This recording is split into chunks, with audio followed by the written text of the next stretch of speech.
Indus lupus থেকে যে কথাগুলো পড়বেন, প্রথম কথা হলো জেনেটিক্যালি সাসেপ্টিবল। জেনেটিক্যালি সাসেপ্টিবল কারা? তাদেরকে কি বলা হয়? তাদেরকে বলা হয় স্লো অ্যাসিটাইলেটর। স্লো অ্যাসিটাইলেটর এটার মানে কি? অ্যাসিটাইলেশন দিয়ে আমরা কি করি? অ্যাসিটাইলেশন দিয়ে আমরা ড্রাগ মেটাবলিজম করি। বুঝতে পারছেন? তাহলে স্লো অ্যাসিটাইলেটর মানে হলো তারা হলো এই ড্রাগটা মেটাবলিজম করতে পারে না। ড্রাগ মেটাবলিজম হয় না কেন? ড্রাগ মেটাবলিজম না হওয়ার কারণ হলো একটা এনজাইম ডেফিসিয়েন্সি। একটা এনজাইমের কাইনেটিক্স কম। ঠিক আছে? তাহলে এটা একটা এনজাইমের ফ্যাক্টর। সেই এনজাইমটার নামটা যদি জানতে পারেন তাহলে তো আরো ভালো হয়। সেই এনজাইমটা থাকে লিভারে, ড্রাগ মেটাবলিজমের সাইট। লিভারে সেই এনজাইমটার নাম হলো N acetyl transferase. N acetyl transferase মানে হলো সে অ্যাসিটাইল গ্রুপ এক জায়গা থেকে আরেক জায়গায় ট্রান্সফার করতে পারে না, এই জন্য সে স্লো অ্যাসিটাইলেটর। তাহলে এরকম অ্যাসিটাইলেশনের মাধ্যমে যেসব ড্রাগ মেটাবলিজম হয় ওইসব ড্রাগ দিয়েই ড্রাগ ইনডিউস লুপাস হতে পারে। এরকম ড্রাগ কারা আছে? সবচেয়ে বেশি পরীক্ষা যেটা আসে সেটা হলো তিনটা ড্রাগের বা তিন চারটা ড্রাগ থেকে সবচেয়ে বেশি আসে। প্রোকেনামাইড। প্রোকেনামাইড কি জিনিস রে বাবা? প্রোকেনামাইড মানে হলো ক্লাস 1A অ্যান্টি অ্যারিথমেটিক। মনে থাকবে? এটা অনেক হাইয়ার একটা টপিক সিএসএমএল এর, এইজন্য আমি সিভিএস এর মধ্যে এটা পড়ে দিচ্ছি। 2 নম্বর কথা কি? 2 নম্বর কথা হলো হাইড্রোলাজিন। হাইড্রোলাজিনে যে আমরা বললাম প্রেগনেন্ট উমেনকে দিতে পারি, দ্যাটস এ প্রেগনেন্ট উমেন আমি দিয়ে রাখলাম, মেইনটেনেন্স ডোজে দিয়ে দিতে পারে। ঠিক আছে? অ্যাকিউট ছাড়াও ঠিক আছে চলুক। তখন দেখা গেছে যে তার এই ড্রাগ ইনডিউসড লুপাস শুরু হয়ে গেছে। আরো একটা কমন ড্রাগ যেটা সেটা আমাদের জানা উচিত সেটা হলো আইসোনিয়াজাইড। আইসোনিয়াজাইডের পেশেন্টের ক্ষেত্রেও এই কন্ডিশন পাবেন। সাথে কয়েকটা আর একটু লেস কমন ড্রাগ আছে, যদি এগুলো মনে রাখতে পারেন আরো ভালো। যেমন মিনোসাইক্লিন, যেমন tumour necrosis factor alpha inhibitor.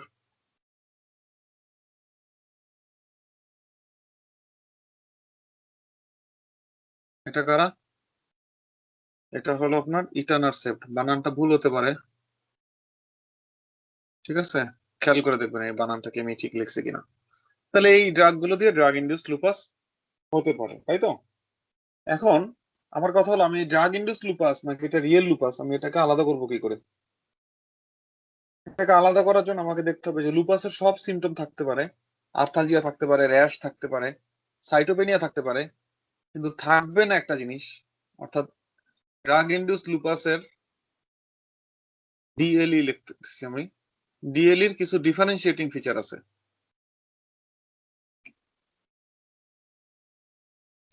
Differentiating feature মানে হলো এটা হলো আমরা রিয়েল এসএলই থেকে কিভাবে আলাদা করতে পারবো। ডিফারেন্সিয়েটিং ফিচারের মধ্যে পরীক্ষায় সবচেয়ে বেশি আসে যেটা, এই পেশেন্টের থাকবে অ্যান্টিহিস্টোন অ্যান্টিবডি প্রেজেন্ট, আর এই পেশেন্টের ক্ষেত্রে anti double standard DNA negative.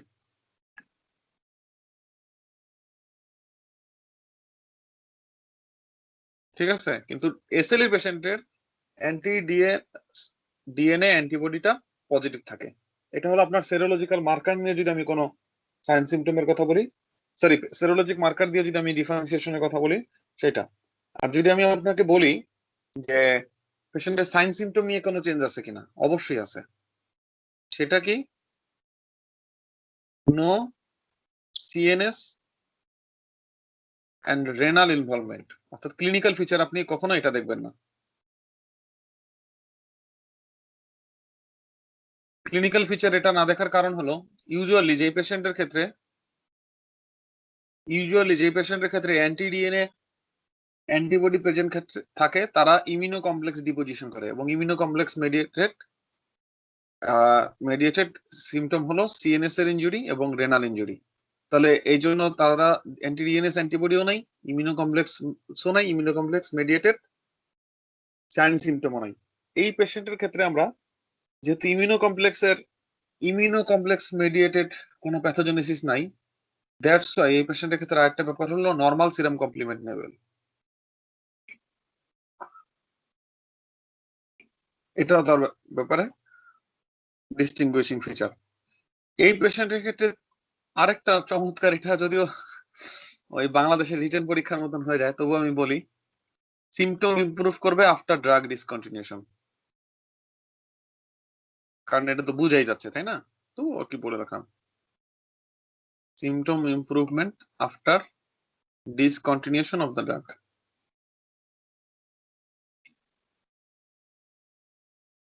Drug induced লুপাসে যদি এর বাইরে কোনো কোশ্চেন ইউএসএমএলিতে আসে 10 লাখ টাকা জরিমানা দিয়ে দেবো, জান। ঠিক আছে, এগুলো পারলে গুলির বেগে অ্যান্সার দিয়ে আসবেন।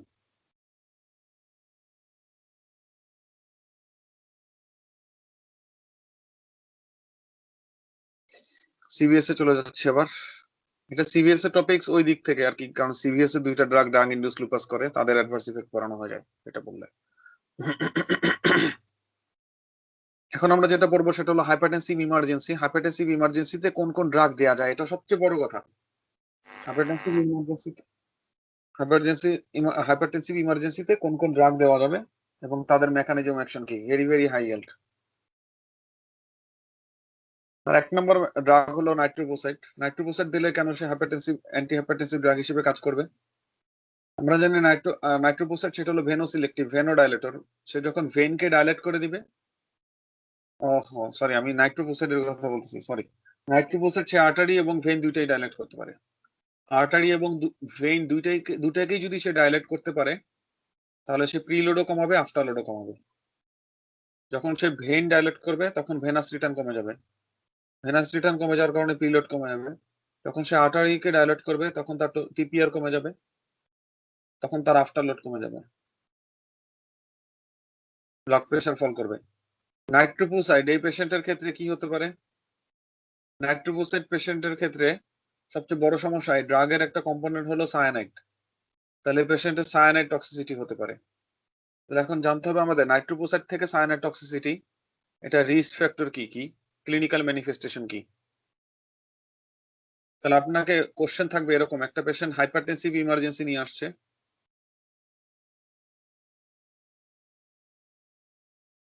হাইপারটেনসিভ ইমার্জেন্সি নিয়ে আসছে, আমরা সোডিয়াম নাইট্রোপোসাইড দিয়ে ট্রিটমেন্ট করছি।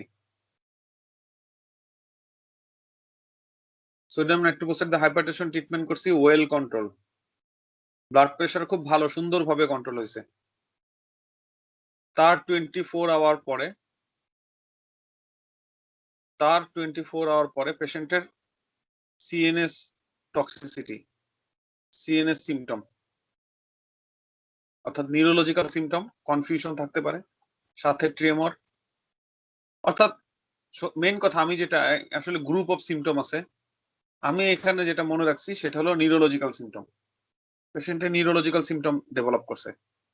তোমার ডায়াগনোসিস কি? আমার ডায়াগনোসিস সায়ানাইড টক্সিসিটি।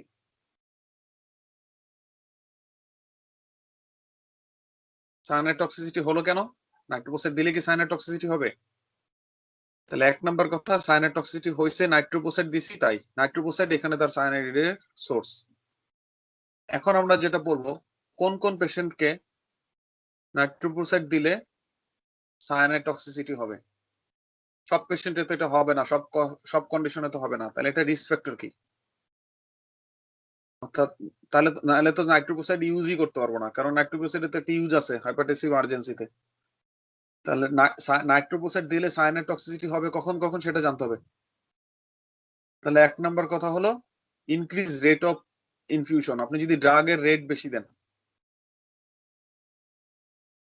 তাহলে ইনক্রিজ রেট অফ ইনফিউশন, আপনি বেশি রেটে ড্রাগ দিয়ে ফেলছেন।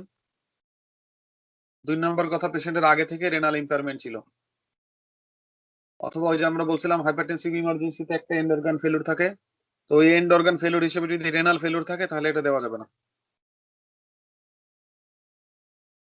তাহলে 1 নম্বর কথা, হয় আপনি ড্রাগ বেশি দিয়ে দিচ্ছেন, নাহলে ড্রাগ বডি থেকে বের করতে পারেন নাই, তাহলে রেনাল ইম্পেয়ারমেন্ট ছিল, নাহলে ড্রাগ বেশি দিয়ে দিচ্ছেন। মনে থাকবে? আপনার কাছে হাইপারটেনসিভ ইমার্জেন্সি পড়াইলে কত কিছু পড়ানো যায়। হাইপারটেনসিভ ইমার্জেন্সির পেশেন্টকে আপনি দিচ্ছেন কি, তাকে এটা বলা দরকার নেই। মানে এটা বলতে চাচ্ছি কি, এটা স্টেপ 2 সিকের জন্য অনেক বেশি হয়ে যায়, যে ব্লাড প্রেশার কি পরিমাণ রেটে কমাইছে, বেশি যদি খুব র্যাপিড যদি ব্লাড প্রেশার কমায় ফেলে সেক্ষেত্রে পেশেন্ট কনফিউশন হয়। তাহলে তার তার এই যে একটা বললাম যে হাইপারটেনসিভ ইমার্জেন্সি, ব্লাড প্রেশার কমাইলাম, কমানোর পরে এখন সে নিউরোলজিক্যাল সিমটম, কনফিউশন, এটা সেটা হাবিজাবি। তাহলে এটা কি এক্সেসিভ ব্লাড প্রেশার কমায় ফেলার জন্য কিনা, বা খুব র্যাপিডলি ব্লাড প্রেশার কমায় ফেলার জন্য কিনা, ঠিক আছে? সো এটা স্টেপ 1 এর জন্য বেশি হয়ে যায়, এটা আমি এখন বললাম না, কিন্তু সায়ানাইড টক্সিসিটিটা স্টেপ 1 স্টেপ 2 এগুলোর জন্য ঠিক আছে, এই জন্য এটা থাকুক, বাকিটা বাদ দিয়ে দিলাম। ওকে, সমস্যা না, একদম মানে ফেয়ার, আমি কোনটা বাদ দিয়ে দিছি, কেন বাদ দিয়ে দিছি, ঠিক আছে? তবে কনসেপ্টের ব্যাপারে একটা ফ্লেভার দিয়ে রাখলাম, যে এটা একটা আপনার মনে কোশ্চেন থাকলো পরবর্তীতে খুঁজবেন। রিলিজ দ্য হ্যাঁ সায়ানাইডের এটা পড়লাম। আর সায়ানাইড টক্সিসিটি কিভাবে ট্রিটমেন্ট করে, আদার কি ফাইন্ডিং হয়, এটা আমরা রেসপিরেটরি সিস্টেমে পড়বো। ফেনলডোপামটা পরীক্ষায় আসার মতন অনেক সুন্দর একটা ড্রাগ, খুবই হাই এল্ড একটা ড্রাগ। আসলে এক একটা ড্রাগ থেকে এক এক জিনিস আসবে। নাইট্রোপোসাইড থেকে আপনাকে জিজ্ঞেস করা হবে সায়ানাইড টক্সিসিটি, নাইট্রোপোসাইড থেকে আপনাকে জিজ্ঞেস করা হবে মেকানিজম অ্যাকশন, আর ফেনলডোপাম থেকে আপনাকে জিজ্ঞেস করা হবে মেকানিজম অপশনের চেয়ে বেশি জিজ্ঞেস করা হবে কখন দিবেন, কখন। অর্থাৎ আমরা যে বলতেছি যে হাইপারটেনসিভ ইমার্জেন্সি মানে কি, তার সিভিয়ার হাইপারটেনশন সাথে এন্ড অর্গান ফেলুর। এখন যদি তার এন্ড অর্গান ফেলুর হিসেবে রেনাল ফেলুর থাকে, আমি একেআই লিখি, যেটা রিয়েল টার্ম সেটাই লিখি একেআই। কেন রে বাবা এটা হবে কেন? আমরা রেনাল ব্লাড ফ্লো রেগুলেশনের সময় একটা কথা শুনছিলাম, renal blood flow auto regulation. এই renal blood flow auto regulation আমরা একটা জিনিস জানছিলাম, যখন রেনাল ব্লাড ফ্লো খুব বেশি বেড়ে যেতে চায়, অথবা মিন আর্টেরিয়াল প্রেশার অনেক বেড়ে যায়, অর্থাৎ মিন আর্টেরিয়াল প্রেশার মানে কি, কিডনির ভিতরে ব্লাড দেওয়ার এটা একটা আপস্ট্রিম ধাক্কা, এটা হলো কিডনি, রেনাল আর্টারি, এটা হলো অ্যাবডোমিনাল অ্যাওর্টা। তাহলে মিন আর্টেরিয়াল প্রেশার মানে কি, আর্টারির প্রেশার ধাক্কা দে, এবার ভিতরে দে ব্লাড। তাহলে ব্লাড প্রেশার বেশি মানে হলো এটা হলো renal blood flow upstream pressure, তাহলে সে এখন বেশি বেশি ব্লাড ফ্লো করতে যাবে। যখন সে বেশি বেশি ব্লাড ফ্লো করতে যাবে তখন কিডনি সেখান থেকে বেঁচে থাকার জন্য, কারণ তার অটো রেগুলেশন আছে, ভেসো কনস্ট্রিকশন করবে। তাহলে যখন মিন আর্টেরিয়াল প্রেশার বেশি বেড়ে যায় তখন রেনাল ভেসো কনস্ট্রিকশন হয়।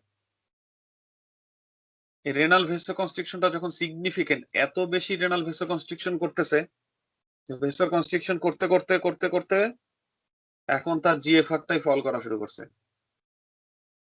যখন তার এই জিএফআর ফল করা শুরু করছে তখন তার ব্লাড প্রেশার আরো বেড়ে গেছে, ঠিক আছে? অথবা জিএফআর ফল করা শুরু করছে, জিএফআর ফল করলে যেটা হবে সেটা হবে একেআই। তাহলে তাহলে আমরা যেটা বললাম যে হাইপারটেনসিভ ইমার্জেন্সির পেশেন্টের যদি একেআই হয় তাহলে তার মেকানিজম কি, তাহলে তার মেকানিজম রেনাল ভেসো কনস্ট্রিকশন, এটা হলো মেইন মেকানিজম। একটু বুঝছেন?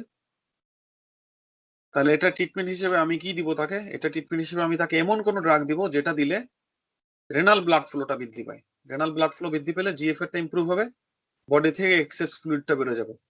এই ড্রাগের আমি হলো ডোপামিন 1 রিসেপ্টর অ্যাগনিস্ট ফেনলডোপাম।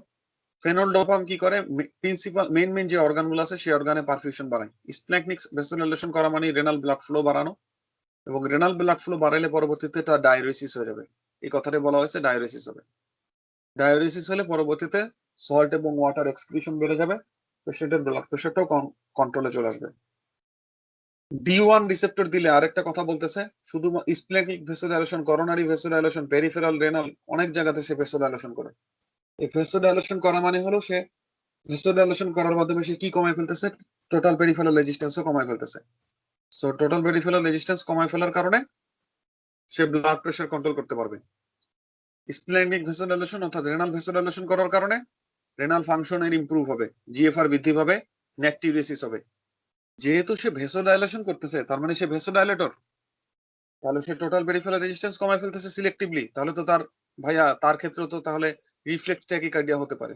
আমি তো সেটা বলি না করি নাই, এই যে রিফ্লেক্স ট্যাকিকার্ডিয়া। সো প্রতিটা পয়েন্টের, প্রতিটা সাইড ইফেক্টের, প্রতিটা সবকিছুর আমি আপনাদেরকে ব্যাখ্যা দিয়ে দিলাম। এই জিনিসগুলো পড়া থাকবে আগামীকালকে। নিজেরা যেটা যেটা পড়ে রাখবেন সেটা হলো নাইট্রেটের মেকানিজম অ্যাকশন কি, অ্যান্টি অ্যাঞ্জেনাল থেরাপির মধ্যে আমরা কি দিব, রেনোলাজিনের মেকানিজম অ্যাকশন কি, মিল্লি রোনানের মেকানিজম অ্যাকশন কি। তারপরে আপনারা যেটা পড়ে ফেলবেন লিপিড লোয়ারিং এজেন্ট, কোন লিপিড লোয়ারিং এজেন্টের মেকানিজম অ্যাকশন কি, সাইড ইফেক্ট কি। সবচেয়ে ভালো পড়ে রাখবেন হলো এটা, স্টেটিনের সাইড ইফেক্ট কি, স্টেটিনের মেকানিজম কি, বাইল অ্যাসিড রেজিনের মেকানিজম কি, তার সাইড ইফেক্ট কি, ঠিক আছে? সব সব পড়ে রাখবে সব। ফাইব্রেটের মেকানিজম কি, তাদের সাইড ইফেক্ট কি, মনে থাকবে? এই পর্যন্ত সবার পড়া থাকবে, আমি অ্যান্টি অ্যারিথমেটিক থেকে পড়ানো শুরু করব। সবাইকে ধন্যবাদ, আসসালামু আলাইকুম। আজকে আমাদের এই যে ক্লাসটা হইতেছে এটাকে আমরা হাফ ক্লাস বলতেছি, এটা ফুল ক্লাস না, ঠিক আছে? অর্থাৎ ক্লাস অনেকদিন ধরে হয় মানে গ্যাপ পড়ে যাচ্ছে বেশি বেশি, এই জন্য আমি যখনই সময় পাবো তখনই আপনাদেরকে পড়া ফেলবো আর কি। আপনারা আমার সাথে একটু কোঅপারেটিভ করবেন, কারণ আমার এই জায়গার শিডিউলটা খুব ক্রেজি, আমি খুব টায়ার্ড থাকি সবসময়। যে শিডিউলের জন্য পড়াতে পারি না ব্যাপারটা এরকম না, অনেক সময় আমি টায়ার্ড থাকি এই জন্য পড়াতে পারি না, ঠিক আছে? তো যখন আমি মানে পারবো তখনই যতটুকু পারি ততটুকু পড়বো, আপনারা কোঅপারেটিভ হবেন আমার সাথে আশা করি। আর যারা যারা ক্লাসে থাকতে পারেন না এখন তো ভাই দেখছি রেগুলার ক্লাস দিলেও থাকতে পারেন না, ইরেগুলার ক্লাস দিলেও থাকতে পারেন না। আর যারা থাকতে পারে তারা যে কোনো সময় ক্লাস দিলে থাকতে পারে, তা সো হোয়াট, এগুলো কোনো সমস্যা না। যেটা করতে হবে ফাংশনাল ইম্পেয়ারমেন্ট যেন না হয়। ফাংশনাল ইম্পেয়ারমেন্ট না হলে আমরা সেটাকে ডিজিজ বলি না। যেমন আপনার মন খারাপ, কিন্তু আপনার বাকি সব কাজ ঠিক আছে, আপনি চাকরি করতে পারতেছেন, আপনি প্রোডাক্টিভ, আপনার পড়ালেখা ঠিক আছে, তাহলে এটাকে আমরা মেজর ডিপ্রেসিভ ডিসঅর্ডার বলবো না। কিন্তু আপনার মন খারাপ, এত মন খারাপ আপনি অফিসে যেতে পারেন না, আপনি পড়াশোনা করতে পারেন না, পরীক্ষা দিচ্ছেন না, কিছুই করতেছেন না, তখন আমরা বলবো হ্যাঁ ফাংশনাল ইম্পেয়ারমেন্ট আছে, তাহলে এই মন খারাপ মানে সিভিয়ার মন খারাপ। একটা দুষ্ট বাচ্চা, খুব দুষ্ট, কিন্তু তার আবার রেজাল্ট ভালো, তার আবার মনে করেন রেজাল্ট ভালো কি মোটামুটি রেজাল্ট, অত সিগনিফিকেন্ট খারাপ না, তাহলে এই দুষ্টামিটা তার নর্মাল। আরেকটা বাচ্চা দুষ্ট, খুবই দুষ্ট, কিন্তু তার স্কুলে গ্রেড খারাপ, অর্থাৎ পরেরটা কন্ডিশন ইন্ডিকেট করে এটা ডিজিজ, এটা অ্যাবনর্মাল, এটা হলো attention deficit hyper activity disorder. So ক্লাসে ইরেগুলার থাকতেছেন, নো প্রবলেম, এটা আমার জন্য দেখার কোনো বিষয় না। বাট ফাংশনাল ইম্পেয়ারমেন্ট আছে কিনা এটা আপনি আপনারটা চেক করবেন, আপনার পারফরমেন্স আপনি এটা চেক করবেন। এডুকেট পড়াশোনা হচ্ছে কিনা, যেই গতিতে শেষ করার কথা সেই গতিতে শেষ হচ্ছে কিনা, রেসিডুয়াল নলেজ ডেভেলপ করতেছে কিনা, পিছনের জিনিস রিভিশন করতে পারতেছেন কিনা, ফার্স্ট এডে যে টপিকস আমি পড়াই ফেলছি এটার ব্যাপারে আপনি কমফোর্টেবল কিনা, ঠিক আছে? আপনার একটা কনসেপ্ট ক্লিয়ার হয়েছে কিনা, পড়া হয়েছে কিনা, এটার একটা 1 নাম্বার ইন্ডিকেশন আপনি ওই টপিকসটার উপর কমফোর্টেবল কিনা। তারপরে আপনার ইওয়াল কতটুকু শেষ হচ্ছে, ঠিক আছে? আপনি আপ টু ডেট কিনা, এই প্যারামিটার গুলো দিয়ে নিজেকে জাজ করবেন।